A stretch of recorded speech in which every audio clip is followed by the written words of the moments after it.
हम सभी शिव तांडव स्तोत्र सुनते हैं, लेकिन क्या आप जानते हैं इस भयंकर शक्तिशाली स्तोत्र का असली स्रोत क्या है?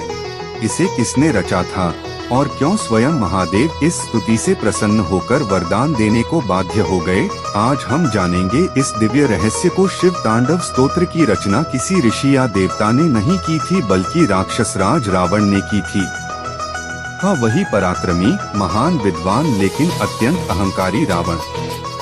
एक दिन अपने अपार बल के घमंड में डूबकर रावण ने कैलाश पर्वत को ही उठाने का प्रयास किया। उसे लगा कि उसके समान शक्तिशाली इस संसार में कोई नहीं।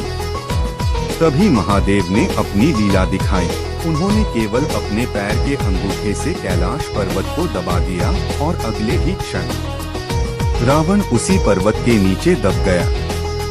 उसका घमंड, उसकी शक्ति सब एक ही पल में चूर चूर हो गए।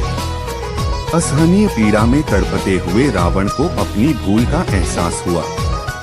कहा जाता है कि उसने अपनी ही नसों को तोड़कर उन्हें वीणा की तार बना डाला और उसी अवस्था में पूर्ण समर्पण और भक्ति के साथ भगवान शिव की स्तुति गाने लगा। वह अग्नि के समान प्रचंड स्तुति आज शिव तांडव स्तोत्र के नाम से जानी जाती है। लेकिन यह स्तोत्र केवल एक कविता नहीं है, यह स्वयं शिव के तांडव नृत्य की ऊर्जा का कंपन है। हर शब्द में अद्भुत लय है, हर पंक्ति में दिव्य शक्ति का विस्फोट है। इसमें सृष्टि, स्थिति और प्रलय का गुप्त रहस्य छिपा है।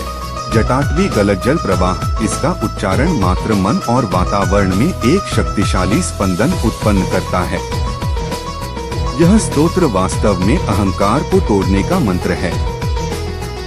जब मनुष्य का हृदय टूटकर सच्चे आत्मसमर्पण में बदल जाता है, तभी शिव वहां प्रकट होते हैं।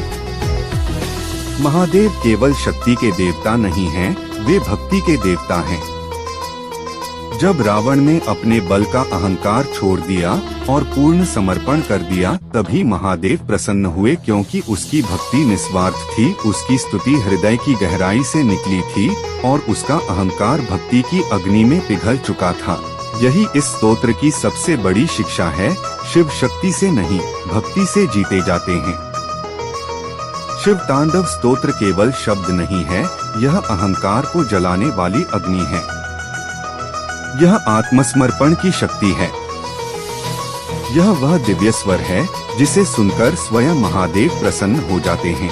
अधिक ज्योतिष और आध्यात्मिक जानकारी के लिए पूजा पाठ को सब्सक्राइब और फॉलो करें।